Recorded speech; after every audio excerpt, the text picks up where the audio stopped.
With the tax filing deadline fast approaching on April 15th, let's discuss some essential updates and often overlooked tips to help you navigate this tax season smoothly. Key tax updates.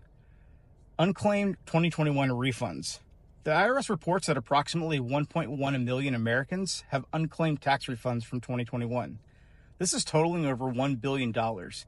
But to claim these refunds, you must file your 2021 tax returns by April 15th of this year, or you're going to lose out on that. Also, recovery rebate credit. If you missed out on the $1,400 stimulus check provided in 2021, you might still be eligible to claim them through the recovery rebate credit. But you have to ensure that you filed both your 2021 and your 2024 tax returns to take advantage of the credit. The deadline to do this is April 15th of this year.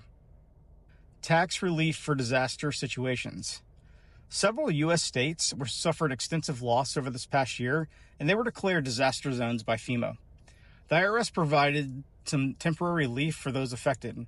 For example, in my home state of Florida, the filing deadline has been extended to May 1st. In parts of California, West Virginia, and several other states, areas have been pushed back as late as November to pay and file your taxes.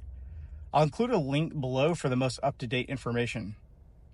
Now, let's talk about some often overlooked tax tips.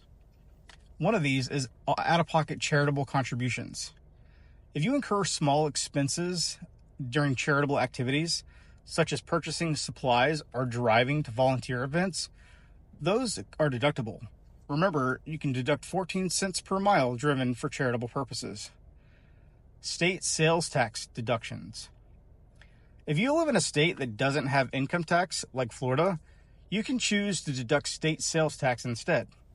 This is particularly beneficial if you have made significant purchases like a car or expensive home improvements. I'll provide a link below to a table that can help you estimate how much you might be able to deduct. Student loan interest that's paid by someone else. If you have a student loan that you're obligated to pay interest on, but it gets paid by someone else, like your parents, the IRS treats that as a gift, and you are still eligible to deduct the interest. You can typically deduct interest up to $2,500. And finally, medical expenses that are eligible for deduction. You can deduct unreimbursed medical expenses that exceed 7.5% of your adjusted gross income. And this can include costs such as insurance premiums, travel expenses for medical care, and other out-of-pocket expenses. If you enjoy this content, like and subscribe.